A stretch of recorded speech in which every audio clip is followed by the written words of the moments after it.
Let's start with some of the historic African-American freethinkers. This month marks the adopted birthday of Frederick Douglass. He chose February 14th, Valentine's Day. Since he was born a slave, he didn't know the actual date.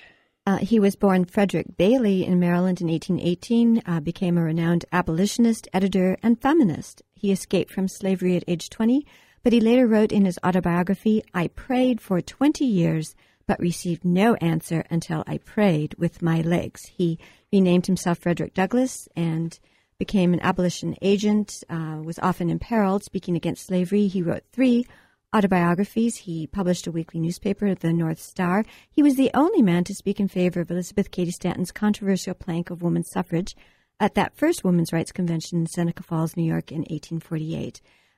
He was later a U.S. Marshal for the District of Columbia, and his home there is a National Historic Monument. And one of the great pioneers of civil liberties for blacks was, of course, W.E.B. Du Bois, born February 23, 1868 in Massachusetts. He attended the all-black Fisk College in Nashville, earned B.A. and M.S. in 1891 from Harvard. The book he wrote, called The Souls of Black Folk in 1903, made his name, in which he urged black Americans to stand up for their educational and economic rights. Du Bois was a founder of the National Association for the Advancement of Colored People, and he edited their official journal called Crisis from 1910 to 1934.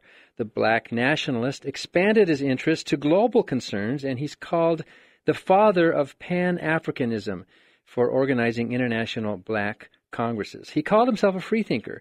In his autobiography, Du Bois wrote, "My morals," he put that word in quote, "my morals were sound, even a bit puritanic, but when a hidebound old deacon inveighed against dancing, I rebelled.